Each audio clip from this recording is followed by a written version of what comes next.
is BTV, your home for memorable.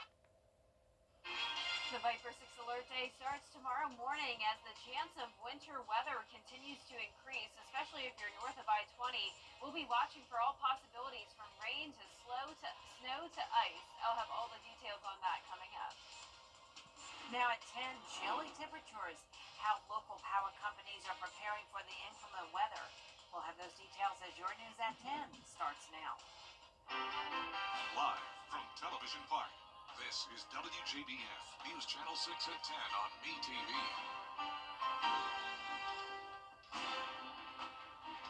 Good evening, everyone. I'm Jenny Montgomery. Thank you for joining us.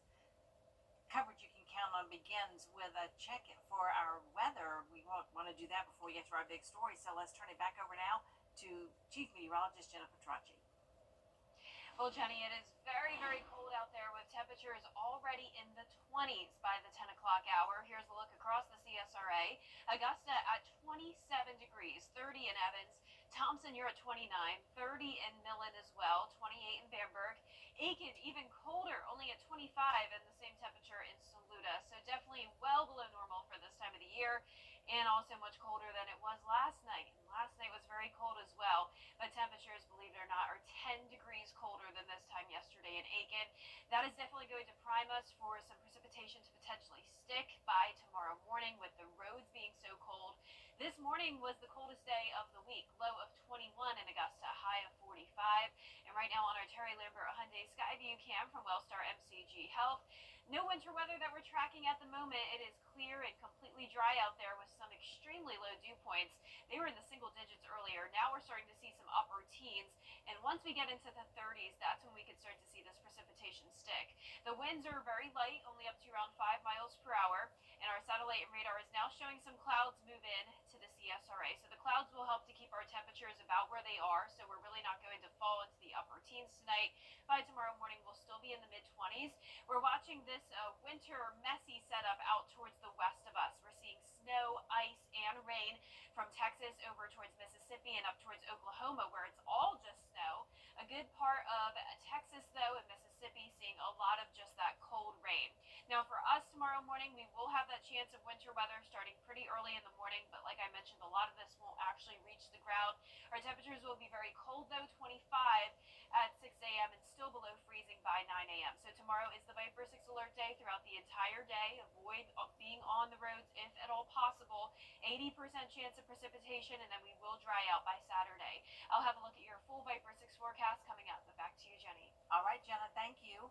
Local power companies are preparing for the possibility of winter weather. Isabella Moody went to Wilkes County today to find out what the power company there is doing to make sure the lights and the heat stay on. Wilkes County is under a winter storm warning, which means there is a high chance of winter weather. While it is not clear how much snow, sleet, and ice may fall here, Rail EMC is ready to have all hands on deck. Rail EMC, which serves Wilkes, Tolliver, and Lincoln counties, says they prepare for weather issues every day, but they are ready to be all hands on deck for this storm. The biggest threat isn't snow, but ice. Snow we can deal with pretty much. We're better shape with snow than we are with ice. Ice tends to tear up a lot more stuff than the snow. Ice on trees, they tend to break, fall on the lines, things like that. They have their linemen on standby, as well as contractors and other energy cooperatives in Georgia if needed. In Wilkes County, Isabella Moody, WJBF News Channel 6. Work crews continue their efforts to brine major roadways in South Carolina. McCormick, Saluda, Aiken, and Edgefield counties are expected to be the most impacted by Friday's wintry weather. Edgefield County is under a winter storm warning and could see some snow and ice. County employees are going around on secondary roads to brine them as SCDOT continues to take care of the major roadways. And so we have crews mobilized, and they've been mobilized this week. They're working 12-hour shifts, so we have all hands on deck, pre-treating with brine and salt in some areas. And so we really are just getting ready, getting some equipment ready in case we have to scrape snow or ice off the road. But yeah, absolutely all hands on deck in those areas that we're going to see impacts. SCDOT is urging drivers to limit travel as much as possible between Friday morning and midday Saturday. If you do need to be on the roads, be very careful. The forecast has resulted in some changes to school schedules tomorrow. Many of our local schools will have an e-learning day. Others are letting out early.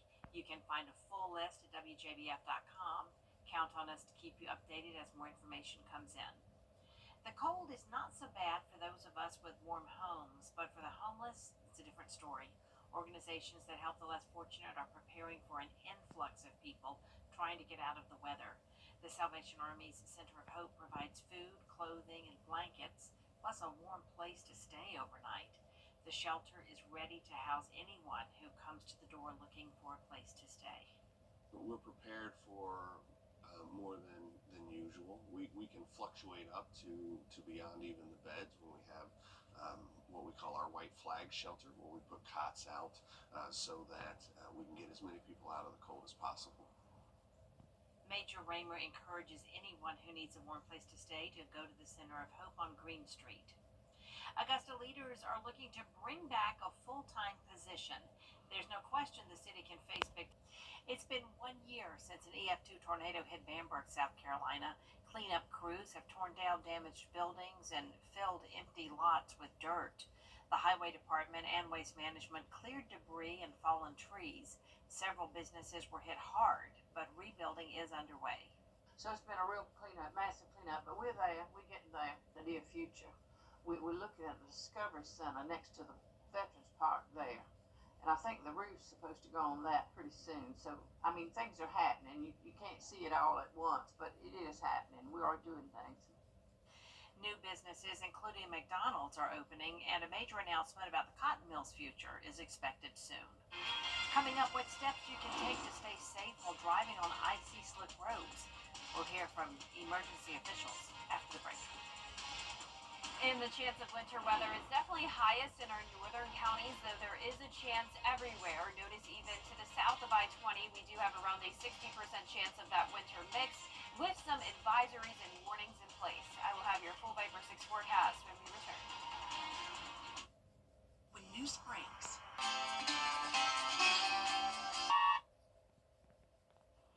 Now, your most accurate forecast with WJBF Live Viper 6.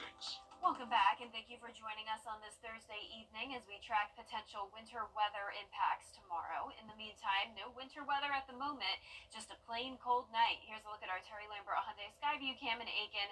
It is sitting at 27 degrees already in Augusta, and Aiken's at 25. Winds are completely calm, so the wind chill isn't an issue. This is what the actual air temperature is, and that's what it's feeling like outside as well. Dew points are very low in the teens. Visibility is okay, so no issues with fog. Some of us still in the 30s, like in our western counties, 31 in Washington, 32 in Wrightsville, right at the freezing mark. But from around Augusta over into South Carolina, that's where it's the coldest, 25 as well in Saluda. And as for our satellite and radar, we do have some clouds streaming in from the west, but high pressure keeping us dry for now with that very low dew point in Augusta of around 12. Now for our satellite and radar, you can see the rain is moving into Alabama now, and also some snowfall up in North Mississippi. And this area pink here is where there's an accumulation of ice and also sleet. So that is what we'll be watching for tomorrow morning. We are going to see a little bit of everything across the CSRA. So that's what we call the winter mix. Rain, sleet, freezing rain, and snow, all a possibility tomorrow. So temperatures are going to be starting out in the mid-20s. I am expecting a lot of us at least to get above freezing at some point in the day, but those temperatures are really going to determine exactly what form of precipitation we see. Tonight it is well below freezing, 22 to 26 degrees for our lows, but we won't have a lot of moisture around at that point. Now, by the time we do have that moisture moving in, that's when we could see our temperatures climb to above freezing. Now, I'm expecting around 35 to 36 at the warmest in our northern counties and up to around 40 down in our southern lying counties. So if we don't have the moisture and the freezing temperatures at the same time, we won't see any winter weather. Now, the winter storm warning, though, is in effect for our northern counties all north of I-20, so that's where there's the most likely chance of heavy mixed precipitation, total snow and sleet accumulation up to around half an inch, maybe 1 inch, especially in Wilkes-Tolliver, and then an additional around a quarter of an inch of freezing rain possible. A winter weather advisory is then to the south of it, including Columbia, Richmond, and Aiken County, so a slightly lower threat, but still showing the possibility of a half an inch of snow and sleet. and total ice accumulation, which once again would be that freezing rain, also up to around a quarter of an inch. Now the futurecast showing around 5 a.m. some rain trying to move into the area, but at that point it will still be very dry, so I think a lot of that won't quite reach the ground.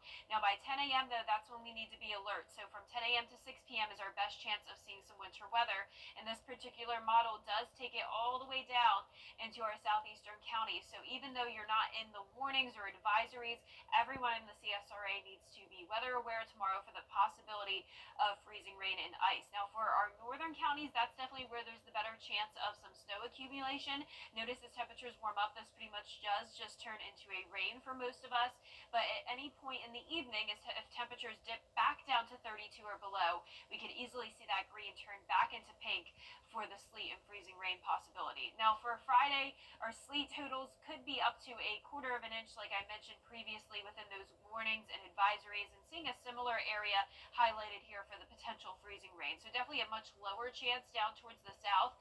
Snow totals, once again, under an inch, but mostly going to be in our northern counties. Can't rule out a few flurries, though, further down towards the south. Now, that 10-day forecast showing the alert day throughout the duration on Friday. It's best to stay off the roads as much as possible, even into early Saturday morning, since some of those temperatures could get back down to freezing, and that would freeze any rain that is on the ground. So by Saturday afternoon, though, with the sun coming back out and temperatures back into the upper 40s, we will see all of that winter weather melt, and will be sunny, dry, and still cold next week. Well, a lot going on tomorrow. I know you'll be watching it Yes. all. All right, Jenna, thank you. First responders are urging people to stay home and off the roads, but if you must go out, there are steps you can take to stay safe.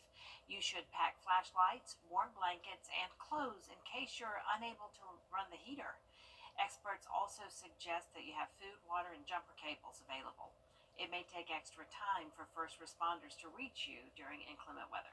Cold weather takes a toll on a lot of batteries, and we see a lot of stranded vehicles. Just never know when or where an incident may occur, and you always want to be as prepared as possible. The Georgia Department of Transportation encourages drivers to also have a gas can. Emergency officials say use what we learned from Hurricane Helene and prepare today.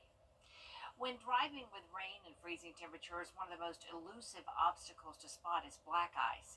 When the ground is wet, tires make a sizzling sound. That's water spraying off the road. But if the ground looks wet and you don't hear that sizzle or see spray coming off, then you're likely on black ice. Experts say if you do drive on black ice, stay calm and follow these instructions. If you do encounter black ice, just make sure you don't hit the brakes. That's one of the main things that makes you slide when you hit the brakes on the black ice itself. Keep your wheels straight as you can. Keep the wheels pointing in a forward motion. If you can downshift instead of hitting the brakes, try to downshift your car just to kind of slow it down. You should also make sure you are keeping a safe distance from other cars. Coming up, South Carolina leaders discussing the state's economic outlook. We'll have those details after the break. Every day, ordinary people in the CSRA do extraordinary things to serve our community. Each month, News Channel 6 recognizes these outstanding volunteers with the Giving Your Best Award. Do you know an everyday hero who goes the extra mile to help others?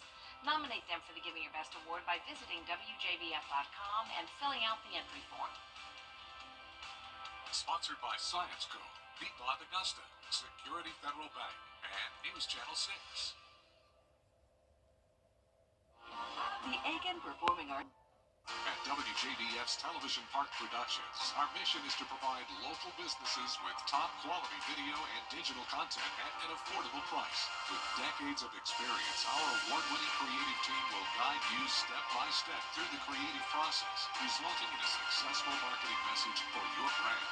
Over the years, we've helped hundreds of local businesses expand their voice. Visit WJBF.com/creative to find out how we can do the same for you. The CSRA is full of amazing women. Women who inspire. Women who innovate. Women who lead. That's why News Channel 6 brings you Women to Watch. On the last Wednesday of each month, News Channel 6 recognizes local businesswomen who are making a positive impact in our community. Nominate someone today at WJBF.com. Sponsored by Goodwill. Today, Governor Henry McMaster and state leaders discussed South Carolina's economic future. Caroline Yaffa tells us more about this year's focus. South Carolina's economy is constantly growing, and Governor Henry McMaster says a big part of that is good educators in schools.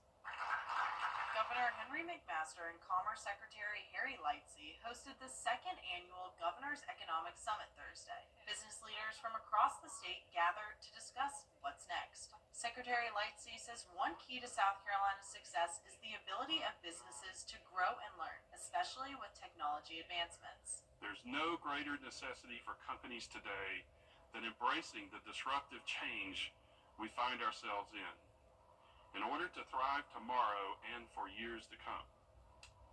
So we've been long known as a manufacturing state. And while that is true, it is also equally true that the nature of manufacturing is evolving. Recognizing that it's important to move with the evolution, Executive Director of SC Nexus, Christina Paredes, says she is excited to continue leading the change in energy innovation. Together, we aim to redefine how we produce, store, and deliver energy, making it cleaner, more efficient, and more affordable. Governor McMaster says it's a priority to make it easy for businesses to move here and bring jobs. He said the state offers resources that can help businesses expand and thrive. Anybody that wants to come to South Carolina, wants to present their case, why they'd be a good company, a good fit, whatever they need, we've got a team ready to help. Another focus today was getting and keeping good teachers in the classroom. If they are not learning, then we're not going to make it in the future. Governor McMaster says he hopes to get the starting salary for teachers up to at least $50,000. In Columbia, I'm Caroline Yaffa. Coming up, Border Bowl 12 between Georgia and South Carolina is 2 days away. Stay tuned to hear more about what's at stake in the battle for the paddle in sports. January is National. Now, WJBF sports coverage you can count on. The battle for the paddle is just 2 days away as Team Georgia and Team South Carolina gear up for Border Bowl 12 at Strom Thurmond. It's Border Bowl time again in the CSRA, and the game's 12th edition will feature some of the area's top high school football talent converging at Strom Thurmond on Saturday at 2 p.m. And this year, Team South Carolina will try to reverse its fortunes from the last 3 matchup, which ended as shutout losses at the hands of Team Georgia. Meanwhile, Team Georgia seeks its 4th straight victory in the battle for the paddle. Be sure to tune in to our Border Bowl preview special Friday night at 7:30 p.m. to hear all the storylines, sights, and sounds from both team practices. Now, it will be a chilly one out there, but tickets are still on sale for this weekend's Border Bowl. And again, kickoff set for Saturday, January 11th at 2 p.m. Tickets are $10 in advance, $15 on game day. The game will also be broadcasted live on News Channel 6. Find out more info on our website, WJBF.com. And most Georgia fans figured the next time they'd see Carson Beck is in the NFL, but the Bulldogs quarterback entered the transfer portal Thursday after initially declaring for the NFL draft. Beck was injured late in Georgia's SEC championship game win against Texas, allowing Gunnar Stockton to finish the season behind center. Beck passed for 7,912 yards and 58 touchdowns as a Bulldog. And in women's hoops, the second-ranked South Carolina Gamecocks hosted the Texas A&M Aggies at Colonial Life Arena. The Gamecocks are playing a bit thin without the injured Ashlyn Watkins, but Coach Don Staley's squad did not miss a beat. Joyce Edwards had a double-double with 19 points and 10 rebounds. Malaysia Fulwiley chipped in 17 as South Carolina routs A&M 90-49. And up next for the Gamecocks, 5 straight top 25 opponents, starting with 5th-ranked Texas on Sunday. They make it hard for you to make catches. So, most teams that play that style, if you give it back to them, it can cause some disruption. So I think both Joni and I are defensive-minded. So it was probably the team that's going to be able to crack the defensive code of the other one and put some points on the scoreboard. And fortunately for us, it was us. And staying in women's hoops, the Clemson Tigers riding the momentum of back-to-back wins against Cal and Stanford. They're looking for a 4th straight while hosting Virginia, but the Cavaliers halt their win streak at just 2, beating Clemson 67-60. It does not get any easier for Clemson as 3rd-ranked Notre Dame comes to town on Sunday. That's it for sports. We'll be back. Finally, last but not least tonight, Kia.com. Finally, last but not least tonight, if you're a huge pizza fan, New Haven, Connecticut is the place for you. And not only does it have many pizza places to eat at, but now a pizza-themed Airbnb. Even Samaris takes us inside a pizza in New Haven. People fly from all over the world just to get a slice of that famous New Haven beets. Now you can stay right in the heart of it all. From the art to the decor to the retro-style booth, all you see is pizza when you walk into this pizza-themed Airbnb.